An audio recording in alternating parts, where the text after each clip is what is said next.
Tala Fou se whapopongo tala mai Ausetalia le Radio Samoa. E leo tō mamau se taimi le whaalau lole le paramia o Ausetalia Anthony Albanese na whainga māloi na ua whaeloi li poti le so ua ausia le leipa le numero no forma na umia e whaatu wai le whainga māloi le leipa la vaia e unoma na o mia o nisi vanga whaaupwhai. O le so ua whaelo i le paramia malana vanga whaaupwhai ma le whaamtalanga ua li patia le paramia e whaapea e mana o toe a mata le paramene le vaiasa muni muni o Iulai.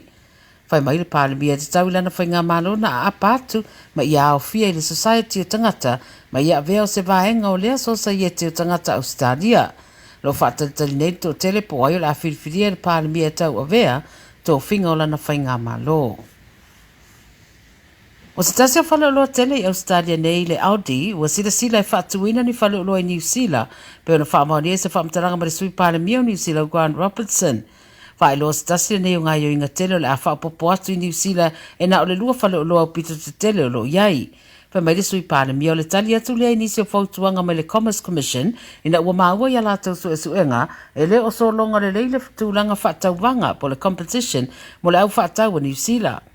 Pamatala Robertson i le Radio New Zealand o Audi le isi o lo mata i tuina mai le ngā o salonga o pisinisi New Zealand ma lo whaatadia nei seisi li poti le tamai o rea mata upu. Na ta ua se sui o le Consumer New Zealand, Gemma Rasmussen, talu na ofi Audi le vaenga o supermarketi a Ausetalia wa vaia tūranga le lei wa iai i tūtau whainga whaatauwanga ma le tau o loa ia mai taru sia ia whape fo i mo New Zealand pe a whai ai o fiatu. Lo whaturanga fo i le utoe mamau na tala ina leo le whale o loa mua le Costco i New Zealand nei, a le Costco se tasi leo whale o loa tele le larangi ma ua ta ua le taulanga whaatau Westgate o le aiai lea whale o loa fou. E whoringo lo tu mau pele fina wale malo saina ma loto tele e mawhaiona au sia se marienga tau whaatau inga ma le pui inga matunu e se fulu o le Pasifika e ui ua wha maro sia le whaata atia ese o le marienga.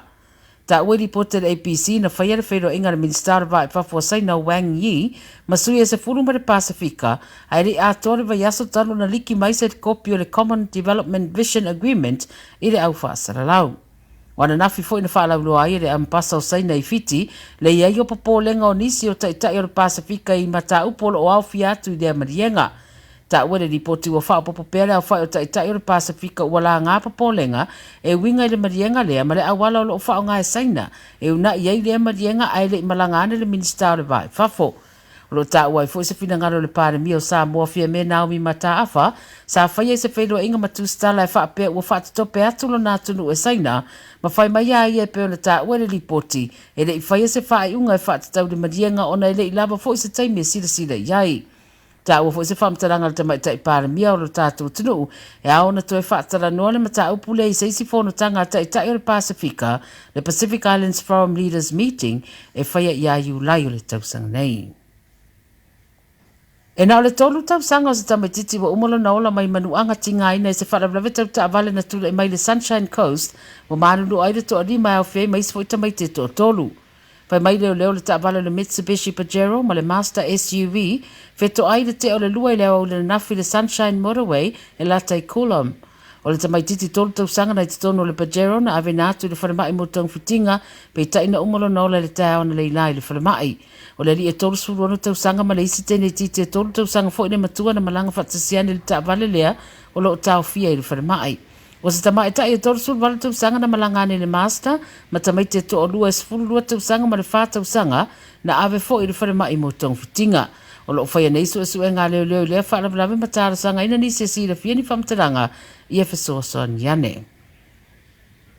Ma le tala mulimura le tau le whae lea whiwhinei taimi Ausetalia e tu waa e se ai leo lua i malanga o le cruise ship mua lea wato e a whea mai ma anga i ese atu masini taru mai le lua tau sanga taru ai ma vavao le wha mai. O le waa le P&O, le Pacific Explorer, o le atu waa ese ma le White Bay Cruise Terminal i le whiawhinei mo le malanga atu e wha aso i Brisbane o le taimi mua lea wato e wha anga i ai lea au unanga i te tonu Ausetalia.